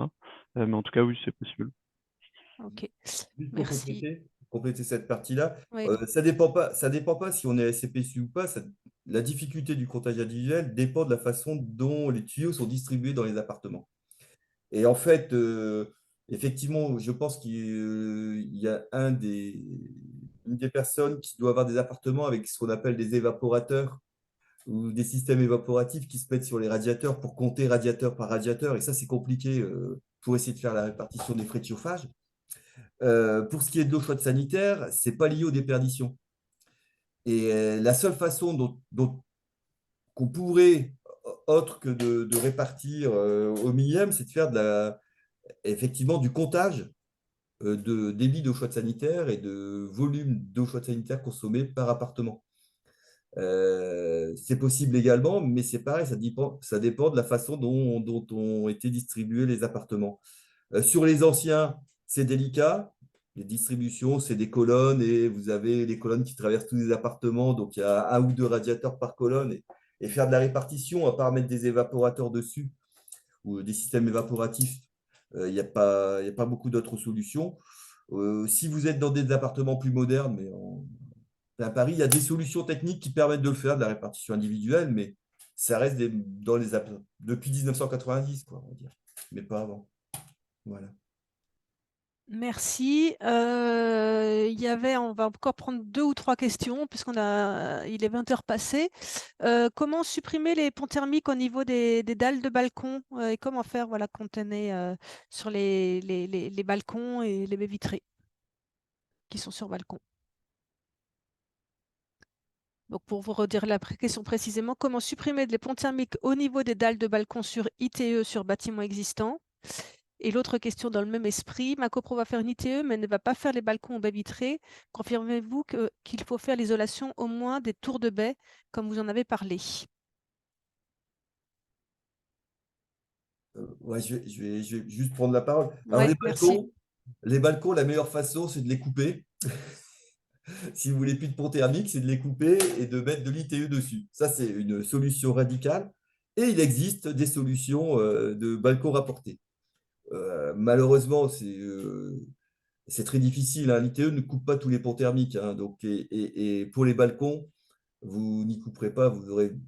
Ce ne sera pas possible sur des balcons existants, si vous laissez les balcons existants, par de l'ITE, de couper les ponts thermiques. Par contre, pour les baies, n'hésitez pas, faites-le faire. Ça dessus, les retours de baies. Ce que vous faites, c'est pour 25, 30, 35 ans. Donc, faites-le aujourd'hui, faites-le bien et à fond. Tout ce qu'on peut faire, on le fait. Mais les balcons, là, je vous dis, la seule solution, c'est de couper, de tronçonner les balcons, de faire de l'ITE. Et si vous voulez des balcons, faire des structures rapportées sur l'ITE par la suite. Je ne connais pas d'autres méthodes. Il y en a peut-être, hein, mais moi, je n'en connais pas. Merci beaucoup.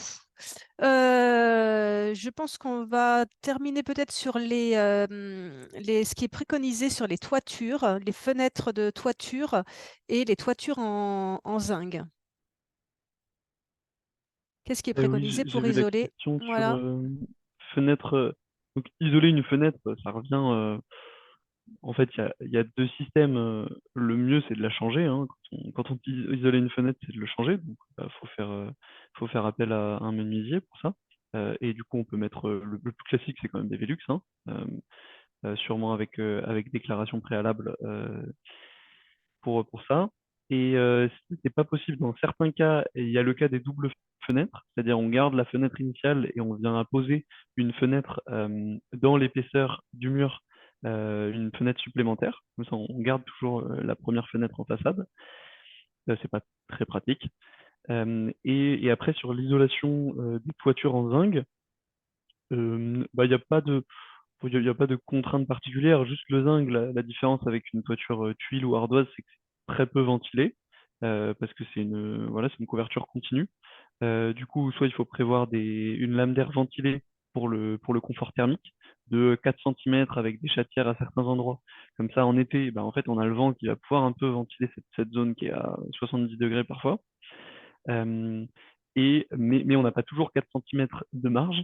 Et sinon, bah, en fait, toiture zinc comme toiture ardoise, comme n'importe quelle toiture, il faut mettre un bon paquet d'isolant sous rampant pour, encore une fois, éviter que la chaleur qui tape directement côté sud, est, ouest ne rentre directement et fasse l'effet fournaise qu'on connaît aux appartements type voilà, dernier étage, chambre de bonne à Paris. Et ça, c'est vraiment très efficace de mettre 25 centimètres de biosourcé. Merci. Je peux juste compléter sur les Velux. Ouais. Juste un petit point, faites attention sur les Velux au confort d'été. C'est quand même essentiel. Mm. Et sachez que réglementairement, si vous mettez des Velux, les Velux que vous mettez, si c'est des locaux de vie, doivent être équipés de stores. Alors, pas n'importe quel store, hein, des stores qui amènent Velux à des performances assez élevées, justement pour le problème du confort d'été. Donc, faites attention en mettant des Velux, mettez des Velux performants, mais aussi des Velux qui vous permettent de ne pas avoir de surchauffe en été, parce que Mm. le cas est très important. Ouais. Il y a une question sur une des slides. On a parlé de la VMC hygrobé. Que signifie hygrobé? Est-ce un nouveau type de VMC? Ouais, il y a deux types de VMC, de ventilation mécanique contrôlées. On va avoir les autoréglables, c'est-à-dire qu'elles ont des petites bouches qui permettent, en fait, qui se ferment quand le vent souffle trop fort sur vos fenêtres. Comme ça permet de ne pas avoir de gros courants d'air, enfin, en tout cas leur amplitude baille. Et les hygroréglables, elles vont réguler en fonction du taux d'humidité dans la pièce, qui est souvent pris comme un bon facteur voilà, de sanitaire, parce que souvent l'humidité est corrélée au CO2, parce que c'est l'homme qui fait de l'humidité, mais on pourrait inventer aussi des ventilations, et il en existe, corrélées au CO2. Donc hygroréglable, ça veut dire hygro B, ça veut dire qu'elle se régule en fonction du taux d'humidité. Et il y a deux types, hygro A ou hygro B. Là, c'est vrai que c'était une hygro B, mais j'ai un peu du mal à me... Voilà, ça va dépendre du projet, est-ce qu'on préconise l'une ou l'autre. Et le plus souvent, c'est de l'hygro A quand même. D'accord. Je reviendrai encore quand même sur la question de Copolani.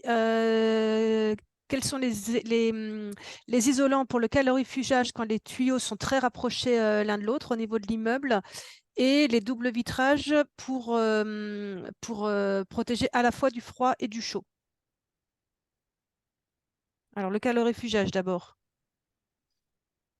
Calorifugage, j'ai pas de type particulier. Je crois Voilà. qu'on est sur du polystyrène, polyuréthane. Voilà, Faut, si les il deux faut aller voir. tuyaux sont très très proches, effectivement, c'est compliqué. Il faut peut-être trouver une solution intermédiaire, les englober les deux en même temps. Hmm. Bah oui, mais ils vont se passer le froid du chaud. Ouais, Ah, c'est le chaud oui, et le c'est froid, ça, hein. Oui, c'est le j'avais chaud et pas le compris. froid. Ah oui, Ouais, c'était le Ah chaud ouais, et le non. froid. Ouais, c'est donc ça. là, c'est justement C'est ce que j'ai l'objectif, dit. c'est de les séparer l'un de l'autre. Donc oui, ça peut être un problème technique, c'est clair. Et pour les vitrages qui puissent protéger à la fois du froid et du chaud? Dans ce cas-là, c'est bon, l'épaisseur de vitrage, on est environ sur 16 mm, 1,6 cm d'épaisseur d'air entre deux vitrages de 4 à 6 mm sur du double vitrage. Ce qui protège très bien du froid. Ce qui protège le mieux du chaud, c'est d'avoir des volets, d'avoir des persiennes, d'avoir des fermetures extérieures. Il y a des personnes qui vont vous... Voilà, on peut mettre des petits films sur ces fenêtres. Moi, je suis pas hyper convaincu par la solution. Voilà, le mieux, c'est vraiment d'avoir des stores extérieurs ou même intérieurs, si on ne peut pas les mettre à l'extérieur, qui, quand il y a du soleil, réfléchissent la lumière. Donc, sur ce point-là, je rejoins aussi également Robin. Bon, il existe des vitrages thermiques, c'est plus pour les bâtiments tertiaires. Effectivement, les vitrages qui sont proposés dans la rénovation des bâtiments, c'est plus pour l'isolation d'hiver. Mais si vous souhaitez, sans mettre de store extérieur, ou si vous n'avez pas de masques architecturaux, si vous souhaitez aujourd'hui protéger aussi vos vitrages contre, en tout cas vos locaux contre des surchauffes d'été liées à l'ensoleillement des vitrages, vous pouvez mettre des films. Et aujourd'hui, il y a des films sélectifs qui sont très intéressants parce qu'ils permettent de réfléchir énormément l'énergie solaire tout en laissant passer, parce que c'est ça la limite, tout en laissant passer toute la lumière. C'est-à-dire qu'il filtre le spectre du visible, il le laisse passer et toute la chaleur, il la rejette. Donc, il y a des solutions. Après, le plus efficace, c'est de mettre des volets extérieurs et des sœurs extérieures, ça c'est sûr. Très bien. Bah, écoutez, merci beaucoup. On va s'arrêter là. Il est 20h12. Donc, il restait quelques questions, notamment sur comment trouver les isolants, les artisans, comment être sûr qu'ils soient compétents et honnêtes. Ben là, déjà, vous avez des conseillers et des conseillères, notamment les conseillers et conseillères France Rénov, qui peuvent vous aider à analyser les devis. Vous avez des artisans qui sont reconnus garants de l'environnement, RGE.